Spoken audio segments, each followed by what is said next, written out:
Ok, buenos días. Vamos a iniciar la charla.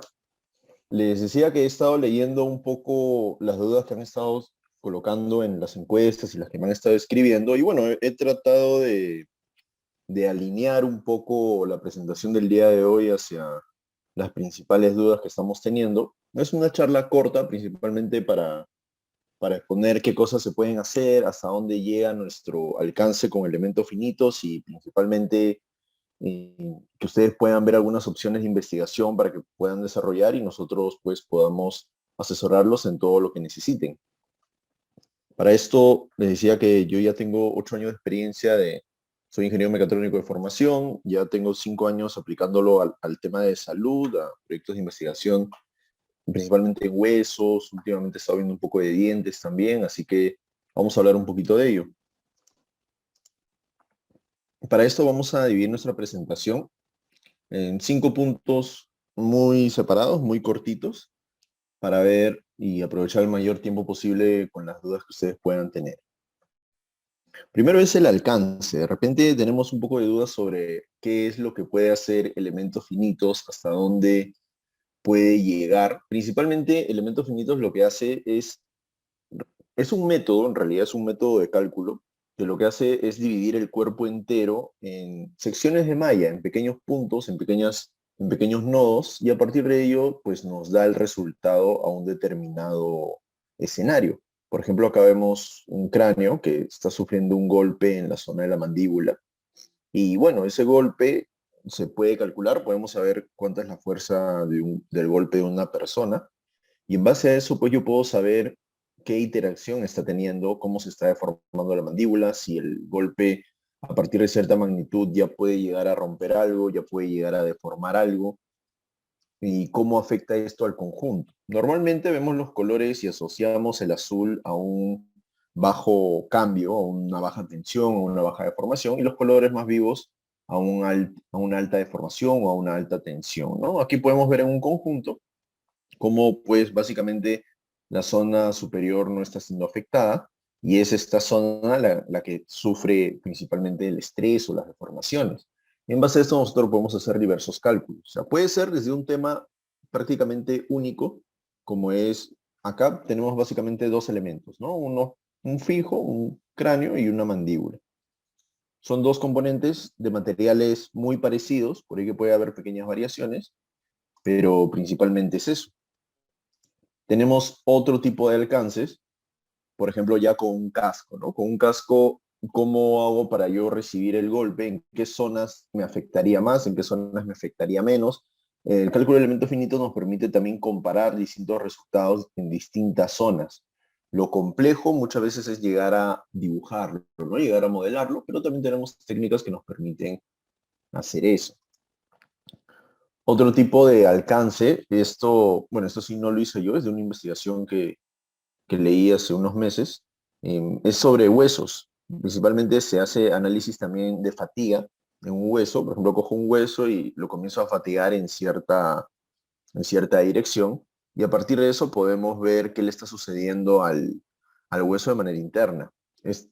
Bueno, el estudio este se hizo sobre un fémur, se comenzó a hacer el cálculo y finalmente se comparó lo que se creía que había sucedido con una foto en el microscopio del corte y bueno, había muchas coincidencias. Nos puede ayudar también para predecir o para hacer alguna especie de indagación o inspección sobre qué es lo que pudo haber pasado para que nuestro cuerpo llegue a este punto. Otro tipo de aplicación, principalmente para los que ven el tema de biomédica, pues las rodillas, ¿no? Las rodillas me parece que fue el primero en entrar en elementos finitos, el estudio de las rodillas, porque las rodillas son elementos que si bien son biológicos, tienen mucho parecido con los sistemas mecánicos que tenemos, entonces se ha tratado de reforzar, se ha tratado de mejorar, se ha tratado de reemplazar con distintas operaciones hace mucho tiempo. Y el cálculo de elementos finitos nos permite hacer estudios que obviamente no podemos hacer estudios en una rodilla real, ¿no? No puedo coger una rodilla y decir, a ver, lo voy a golpear con tanta fuerza, a ver si se fractura, a ver si pasa algo. El tema de elementos finitos en la salud parte principalmente de eso, ¿no? Que yo puedo hacerle cualquier cálculo, cualquier simulación, veo que se rompe, veo que se fractura, veo que se fatiga y no hay ningún problema, ¿no? No es como tenerlo en una persona. Por otro lado, también tiene un alcance hacia el tema dental muy amplio, en donde nosotros podemos saber exactamente qué es lo que está pasando en cada parte del diente, en la mandíbula, en el hueso, en la parte interna, si es que alguna zona no está haciendo contacto, cómo repercute eso, dependiendo del tipo de mordida, si muerdo de frente, si mis dientes están un poquito chuecos y no le dan exactamente al ángulo, cómo afecta esto a los distintos cálculos y bueno, incluso también con elementos adicionales. Por ejemplo, estas herramientas que están a altas revoluciones y sirven para limpiezas, endodoncias, etcétera, también se pueden calcular y se puede ver el tema de fatiga para ver si va a durar más, va a durar menos, etcétera, ¿no? Eso es básicamente el alcance que estamos viendo de manera general en elementos finitos, que si bien puede llegar a otras áreas o a otros niveles, pero más o menos es parecida la idea. Nosotros cogemos un determinado escenario y podemos calcularlo, no importa que sea de un elemento único, de elementos de distintos materiales, elementos con muchos cuerpos o elementos completamente irregulares como los dientes, todo se puede calcular utilizando esto. Los métodos finitos originalmente nacen en áreas pues, de ingeniería, enfocados al tema de metales, ver acero, bronce, aluminio, tal. Pero el procedimiento o el entendimiento es básicamente el mismo. Para que nosotros podamos hacer un correcto cálculo de elementos finitos, y aquí tiene que ir de la mano el profesional de la ciencia de la salud con la parte de ingeniería, es que tenemos que asegurarnos de llevar todos los pasos de manera correcta. El primer paso es la obtención de información. Yo tengo que de repente ver un plano, ver un paper, coger un elemento físico, por ejemplo, yendo al tema de los dientes, tengo que tener el diente, la mandíbula o tengo que tener algún hueso, etcétera, y a partir de eso sacar las medidas adecuadas. Si yo varío algunas medidas, mi resultado muy probablemente vaya a ser distinto, ¿no?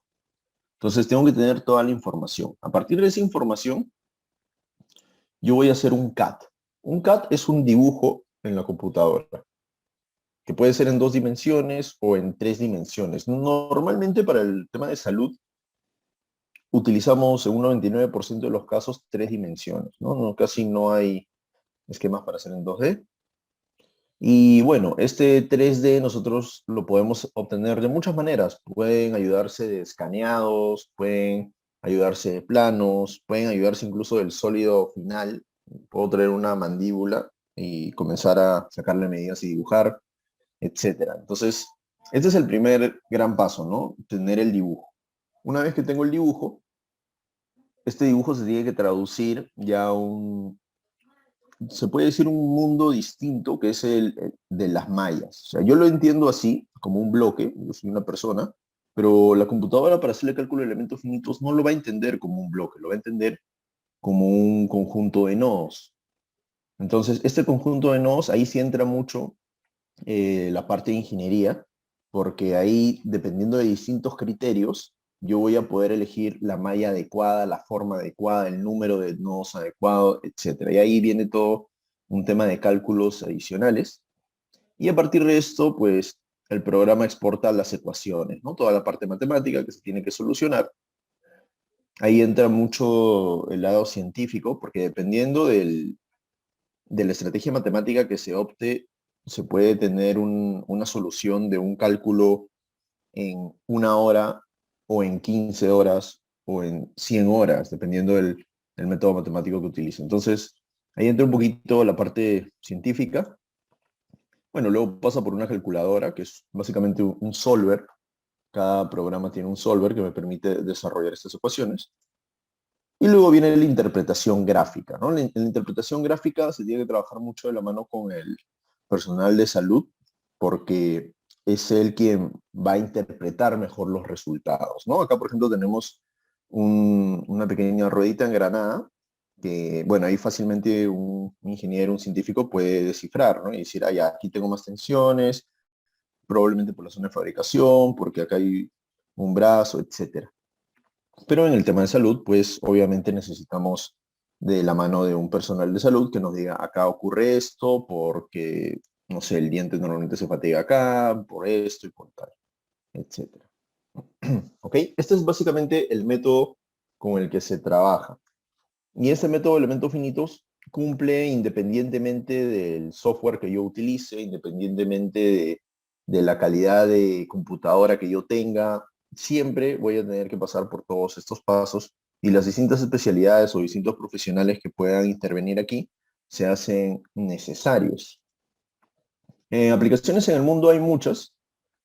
Por ejemplo, este es uno que me pareció muy interesante, es la influencia de los parámetros a la hora de hacer agujeros en los huesos. O sea, básicamente, ¿de qué habla este paper? Este paper, que bueno, no es peruano, es extranjero. Este paper lo que hace es hablarnos de que se ha hecho un estudio utilizando elementos finitos para ver cómo afecta el taladrado en los huesos. Porque dependiendo de la velocidad de taladrado, a ver, si yo estoy muy apurado, no me preocupo en nada por el paciente, le hago los agujeros para ponerle clavos, no sé, etcétera, cualquier cosa, le hago los agujeros rápido. Hacerle los agujeros rápido implica que el borde del hueso se comience a calentar, implica que haya variaciones en sus variables como material propio. A partir de esto, el hueso puede sufrir otro tipo de cosas como el tema de necrosis u otros elementos que ya comentan en el paper. Entonces aquí se hace un elemento finito viendo si lo taladro todo de una o si lo taladro, espero un ratito que se enfríe, sigo taladrando o si lo taladro otras RPM, etcétera. Y a partir de eso se puede hacer. Algo que en la práctica no se podría hacer, ¿no? Bueno, de repente con huesos muertos, pero habría que ver cómo se comportan después. En elementos finitos sí tenemos esta facilidad para variar bastante. Luego tenemos otros papers que nos hablan sobre tema de parámetros biomédicos a la hora de analizar tejidos. Y bueno, otro que nos habla de daños ya enfocados un poco en el tratamiento de endodoncia en un diente premolar cuando se hace sobre un diente demasiado dañado. Entonces, cuando está demasiado dañado, las variables del material comienzan a descender, se vuelve un material un poco menos resistente y bueno, aquí vemos en la comparación, en el análisis que se hace entre uno y otro, ¿no? Son papers muy interesantes, les recomiendo que después les echen un vistazo, seguramente que les puede dar muchas ideas sobre algunos tips de investigación que nosotros podemos hacer aquí. Sobre alternativas de investigación nacional, pues en el área dental hay muchas, ¿no? Como ya les comentaba, hemos hecho algunos análisis sobre el tema de las herramientas que básicamente tienen que pulir los dientes, tienen un cierto tiempo de vida, dependiendo del material, dependiendo del ángulo con el que trabaje, dependiendo de muchas otras variables, estas herramientas pues se desgastan más rápido o le causan daño o no al diente. Otro tipo de estudios que se pueden hacer es el de los implantes, para ver calidades de implantes. Los implantes básicamente se introducen cuando me falta un diente, ¿no? Entonces el implante es el que va a conectar la tensión desde el diente hacia la mandíbula. Por lo tanto, pues se hace un tema muy delicado porque de repente el implante puede llegar a estresar o a fatigar mucho una zona del hueso, o de repente la fuerza de la mordida del diente puede llegar a comenzar a deformar el implante y eso comienza a dañarnos, etcétera. Muchas cosas. Otro tema es los puentes, otro tema son los mismos dientes, distintos ángulos de mordida. Hay muchos estudios que se pueden realizar y que de la mano de la ingeniería con las ciencias de la salud se puede llegar a ver mucho de esto, ¿no? Ya he visto muchos estudios en el Perú, yo también he apoyado en algunos en los últimos años, y es un área que no ha sido muy explotada actualmente.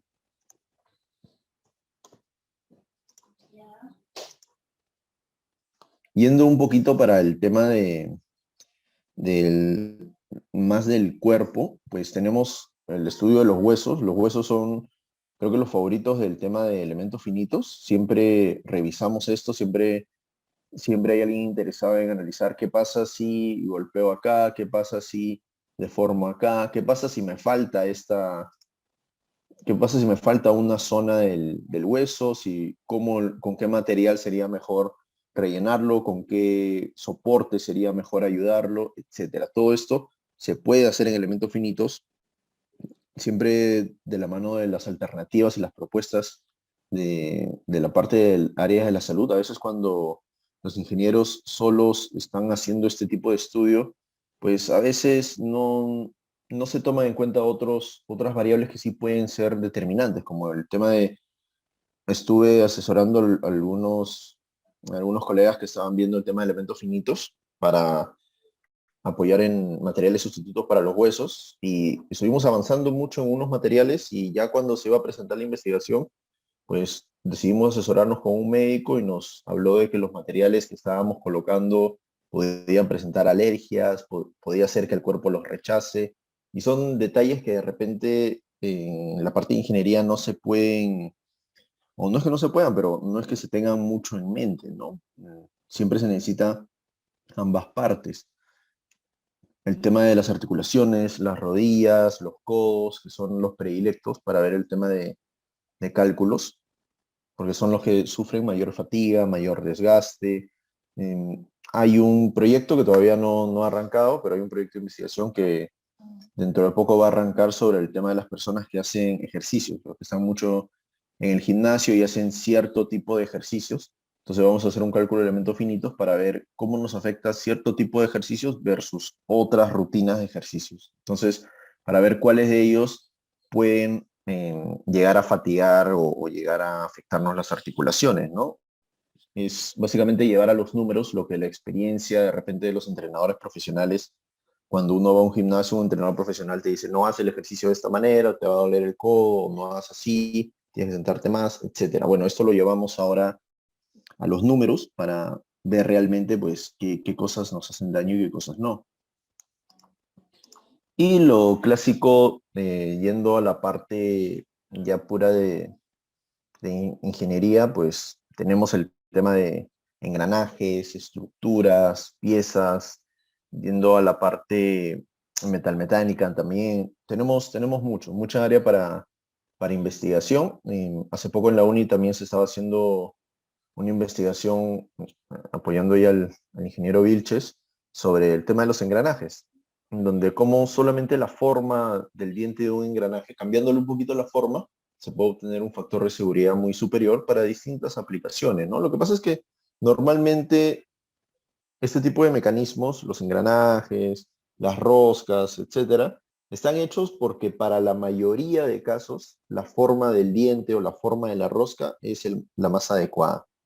Entonces las investigaciones parten de un caso específico, ¿no? Pero para esta aplicación en particular planteamos otras soluciones y de repente para esa aplicación en particular el mejor diseño del engranaje recto no es así, de repente varía un poquito. De repente el del helicoidal es distinto, de repente la rosca es diferente, no es exactamente como me se hizo, etc.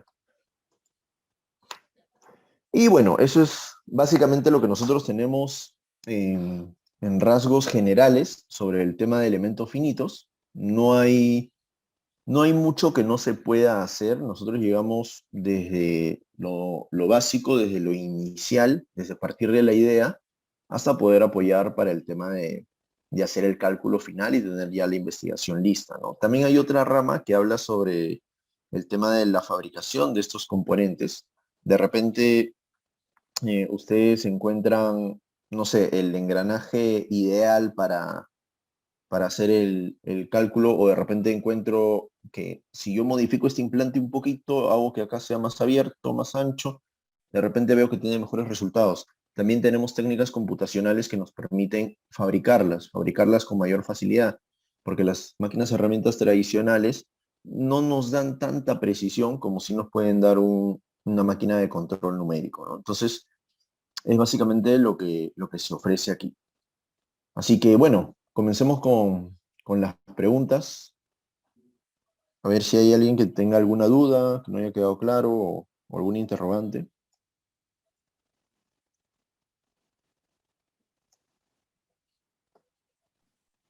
Hola, sí, buenos días. Yo tengo una duda. Buenos días, claro, dígame.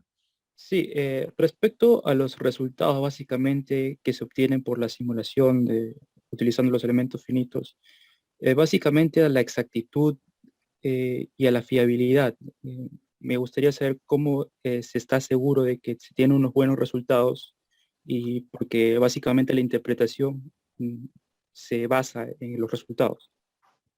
Correcto. Gracias, gracias por la pregunta. Cuando nosotros hablamos de elementos finitos, la precisión de los resultados varía también entre software y software y dependiendo de qué tanta información nosotros dispongamos.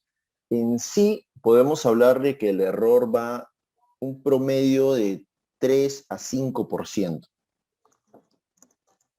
Entonces, nosotros tenemos distintos resultados, como el tema de deformaciones, tenemos resultados de estrés, tenemos resultados de factores de seguridad. Y bueno, básicamente, si nosotros partimos de utilizar algunos software, de repente ANSYS o de repente SolidWorks, pues que son los más precisos, podemos encontrar que el error está alrededor de esos números, ¿no? 3%, 4%, y ahí tiene que ver mucho el tema del proceso de elementos finitos que les comentaba, con el tema del mallado y el tema de la asignación de cargas, porque dependiendo de ellos, a veces si el ingeniero no está llevando todo lo necesario para generar la malla adecuada, este error de 5% puede crecer mucho. Entonces, un proceso muy bien hecho, muy bien cuidado, puede llegar a esto, un error de entre 3 a 5%. Sería lo óptimo. Recordando también que nosotros hablamos de obtener las variables de los materiales, ¿no? Por ejemplo, en el tema dental he visto mucho que tenemos las variables del hueso, de la zona de la mandíbula, pero, o bueno, o de la base de los dientes, pero estas variables no son constantes. O sea, incluso conversando con algunos odontólogos, me comentaban que cuando ellos hacen procesos para generar implantes, a veces quieren hacer el agujero en cierta zona y se presenta un poco duro. Lo hacen un par de milímetros más atrás y se hace un poco más suave o se hace más sencillo. Entonces, hay que tener en cuenta el tema de la obtención de datos. La obtención de datos es muy, muy importante y para esto hay que recabar información, ¿no? Dependiendo de la información que yo pueda recaudar de distintos puntos, ¿no? De repente investigaciones o incluso experimentales, si es posible, yo voy a poder tener el resultado lo más preciso posible, lo más exacto posible, ¿no? En el tema de la salud hay que cuidar mucho eso. No es como de repente en el lado de ingeniería pura cuando analizo una estructura, ¿no? Si yo analizo una estructura, el que ha hecho los perfiles del material se ha asegurado de que cumplan con cierta norma y por lo tanto el fierro que le ha puesto ahí tiene un determinado módulo de Young exacto, tiene una determinada resistencia exacta. Entonces yo sé cómo se va a comportar, es un material casi homogéneo, pero en el tema de la salud no. Entonces ahí el proceso de búsqueda de información se hace un poco más extenso y bueno, en base a esto pues obtenemos los resultados. Ok, listo, muchas gracias. Y sobre ese error de 3 y 5%, ¿estos resultados son comparados con qué? O sea, respecto a qué es ese error. Bueno, estos errores realmente son hechos, bueno, no son porcentajes oficiales que el mismo programa salga a decir yo tengo un error de 3%. Todos los programas hablan de que el error se acerca a 0%, pero estos resultados que yo les menciono son de algunas comprobaciones de otras compañías externas, internacionales, que han hecho los estudios del cálculo de elementos finitos con estos software versus temas reales. Por decir, han cogido una plancha de cierto material, lo han fatigado, le han causado estrés de cierta manera y lo han comparado con cómo sería en la vida real.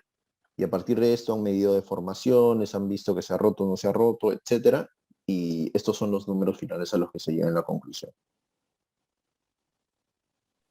Ok, muchas gracias. Listo. A ver, nos preguntan, ¿puedo tener una resonancia o tomografía, por ejemplo, de un fémur, pasarlo a archivo que reconozcan si hacer una simulación de elementos finitos?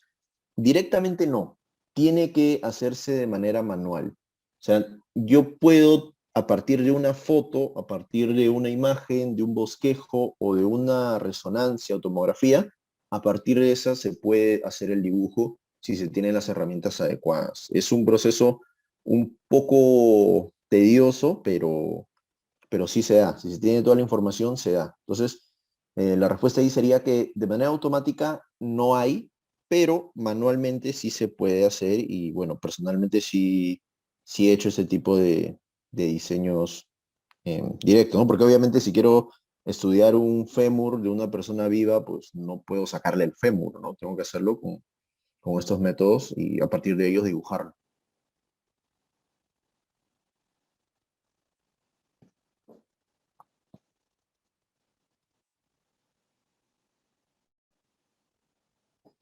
A ver, ¿tenemos alguna otra consulta por ahí?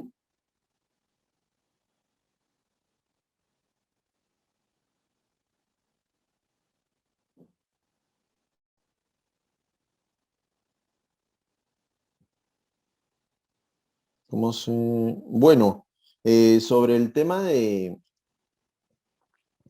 Ah, aquí también Ya, a ver, espérenme un momentito, señor Harvey. Pondremos la duda de su compañera. Sobre el tema de reconocerlo, pasa que los materiales en general, así sean materiales orgánicos o metales o cosas por el estilo, los materiales tienen tres zonas muy marcadas, que son la zona elástica, la zona no elástica y la zona plástica. Entonces, a ver, voy a tratar de hacerles un pequeño bosquejo aquí.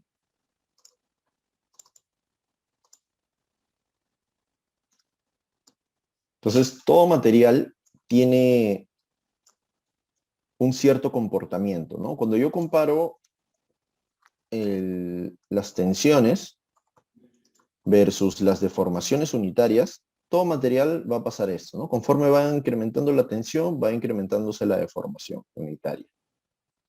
Hasta que llega a una zona en la que se comporta de manera distinta. Y luego tiene un comportamiento ya un poco errático que depende de otras cosas.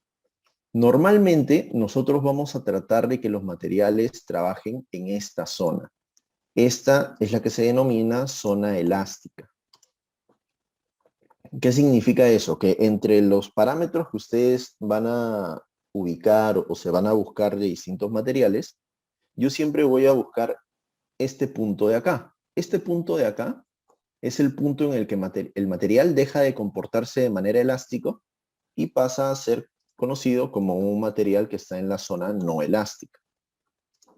¿Qué significa esto? Bueno, si un material está en la zona elástica, imagínense que tienen un hueso y al hueso le pongo una cierta fuerza. Si esta fuerza me causa una tensión o un estrés menor a este valor, digamos que acá sea 150. Si producto de esto yo tengo un estrés de 145, significa que estoy por debajo de este valor. Cuando yo le aplique la fuerza, él de repente se deforma así. Pero cuando yo le retire la fuerza, él va a volver a su posición inicial. Regresa como estaba antes. Eso significa que el material todavía está en la zona elástica. Y eso es lo que siempre vamos a querer. Entonces, supongamos que sea el diente. Si yo muerdo y sigo en la zona elástica, cuando abra la boca, el diente va a volver a su sitio. Uy, ¿qué pasó? Ah, ya, en el chat, ya, no importa.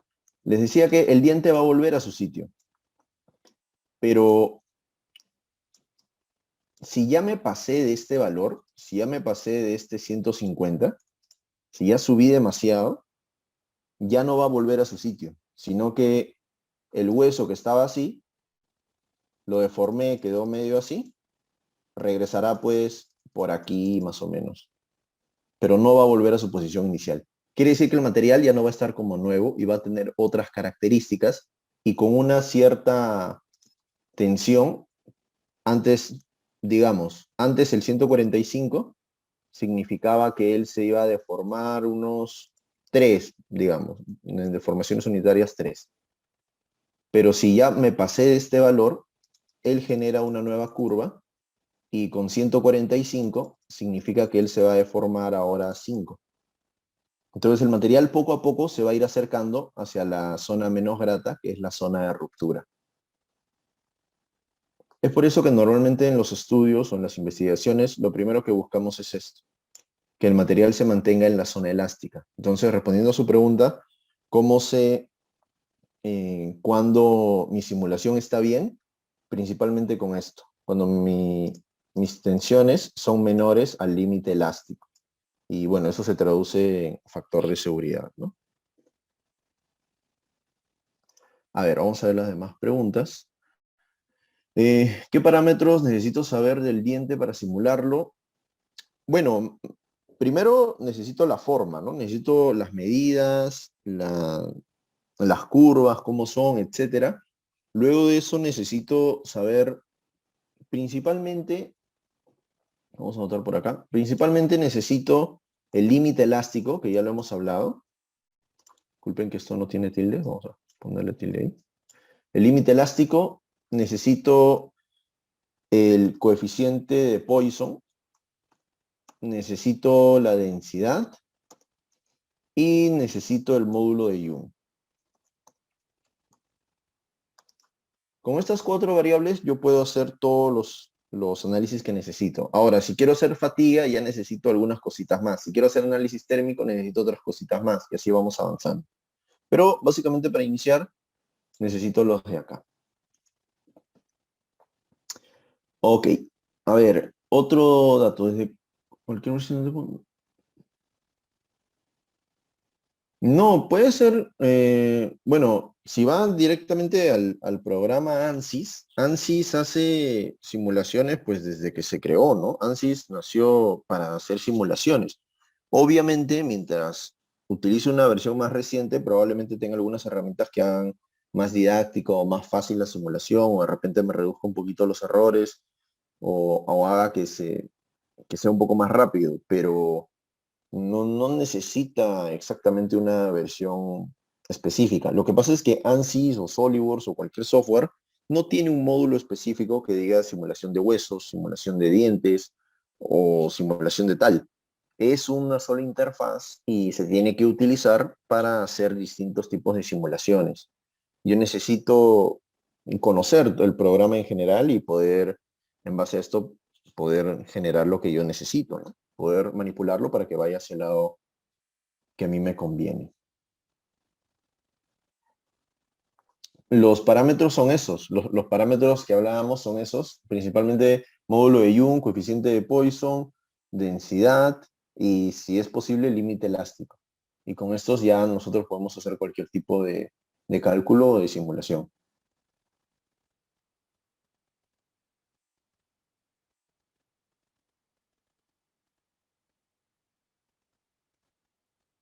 Bueno, otra pregunta tenemos acá. ¿Se aplica para análisis de movimiento en biomecánica en humanos sanos o enfermos? Claro, en la biomecánica principalmente para el tema de prótesis o tema de generación de elementos adicionales.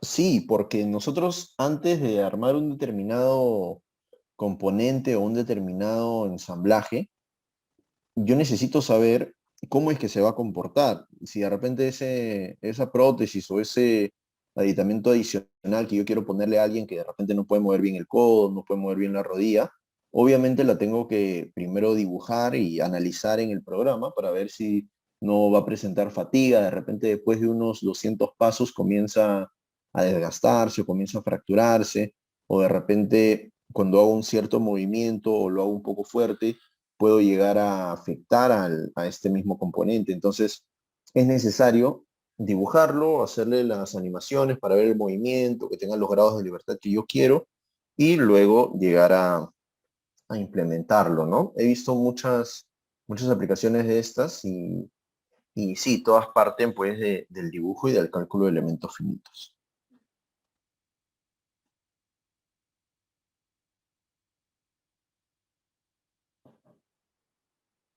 Ok, ¿alguna consulta más?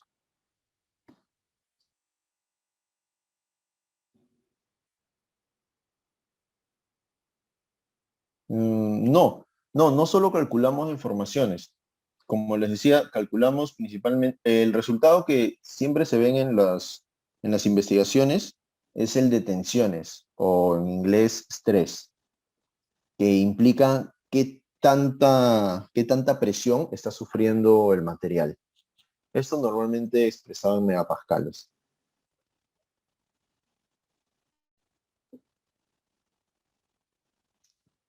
Sí, también brindamos clases sobre esto. Tenemos clases de SolidWorks, de ANSYS, de Inventor, de los distintos programas para que les pueda apoyar a desarrollar esto, ¿no? Si usan, escriben ahí a los correos o al WhatsApp de aquí y se les brinda toda la información. Creo que hay un grupo de ANSYS que ya va a comenzar la próxima semana.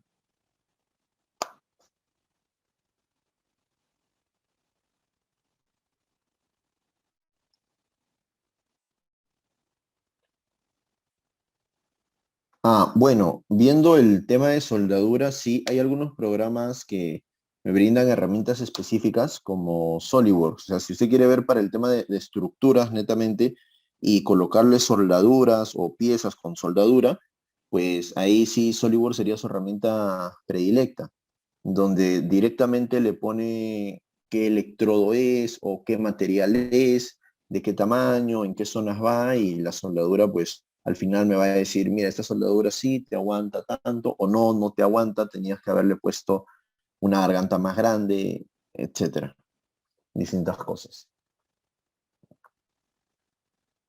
Ok, bueno, entonces, si tenemos dudas adicionales o ya se sienten listos para comenzar algún tema de investigación o también por el tema de las clases, pueden escribirnos aquí al contacto. Está el correo, la web, el Facebook también y bueno, el canal de YouTube en donde a veces hablamos un poquito del tema de elementos finitos y dibujo de CAD-CAM. Ok, por hoy entonces, conmigo es todo.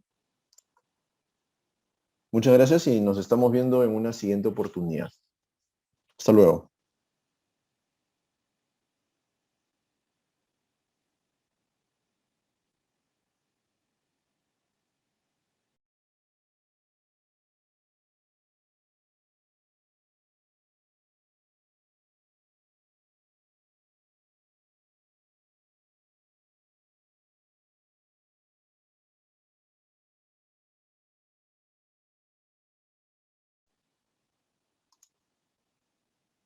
Gracias con todos. Hasta luego.